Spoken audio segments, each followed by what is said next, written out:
So yes, I'm working 4 days a week at Nesta, the UK's Social Innovation Foundation, as their chief scientist, overseeing our projects there, and still 1 day a week at PEDAL, flying the flag for play research.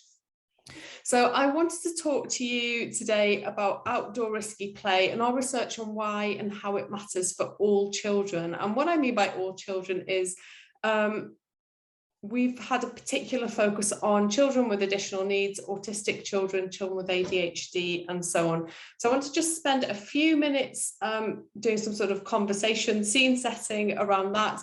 Then we're going to hear from some of the children themselves.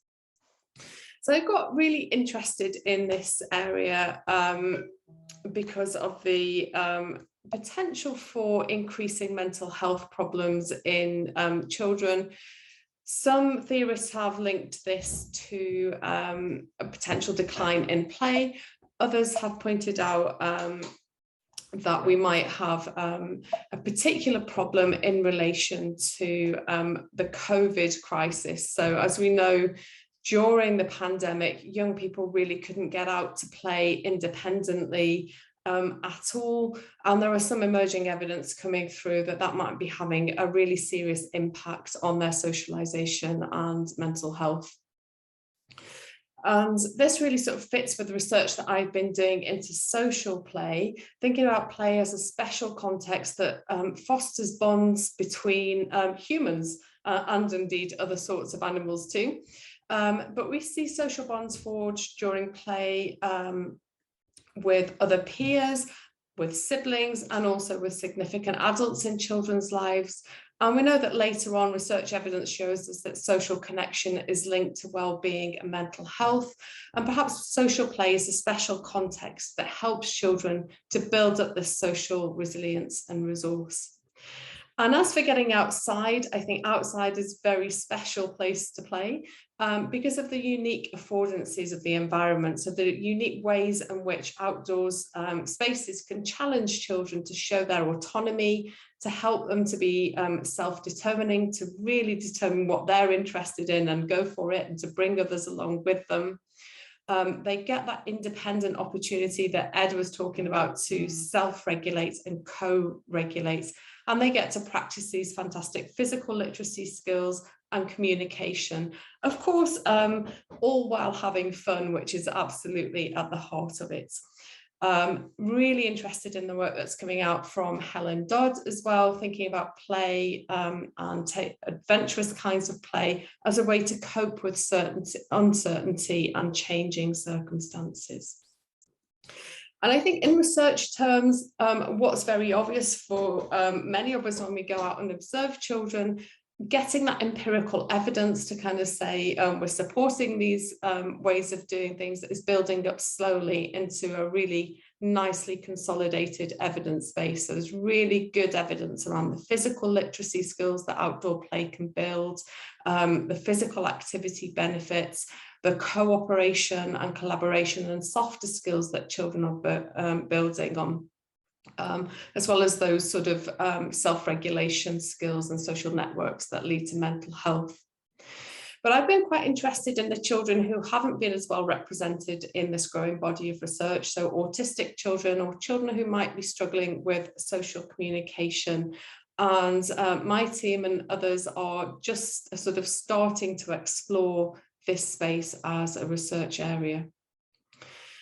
And I'm quite interested in this idea of putting the child together with a context to help us understand how a context might foster particular developmental goals.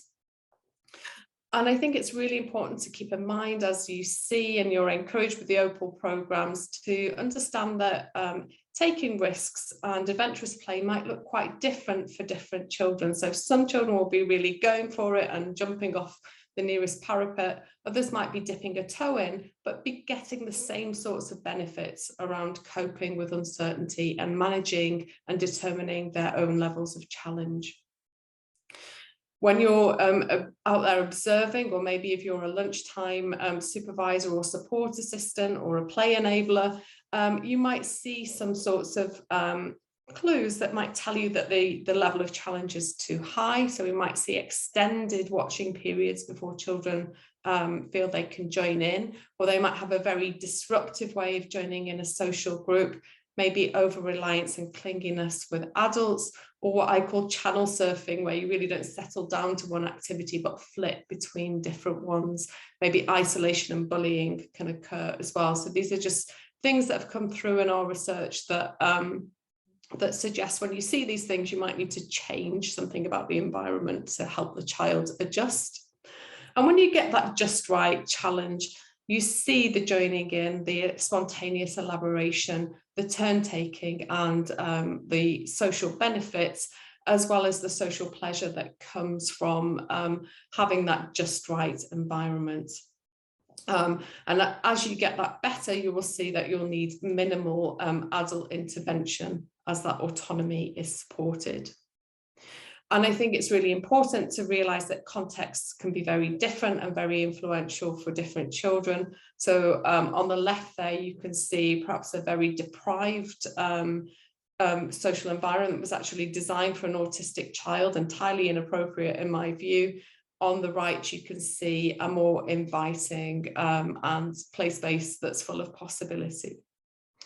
So really, I just presenting that information very quickly as a stimulus for our conversations later.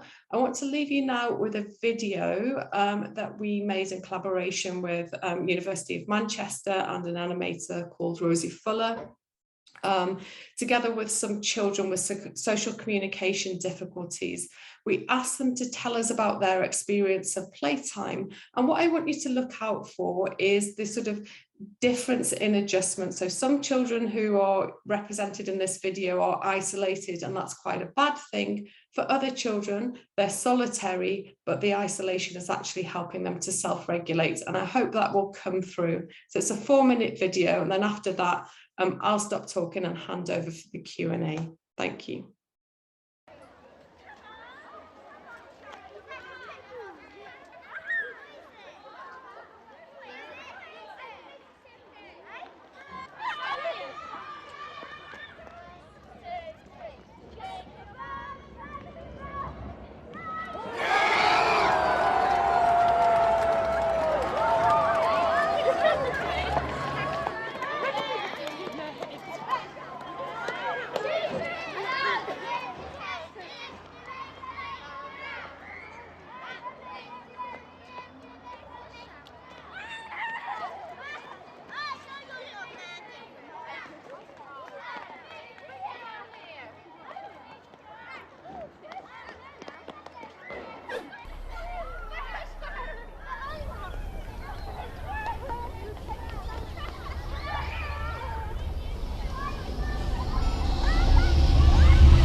That's everything. Thanks, Sarah.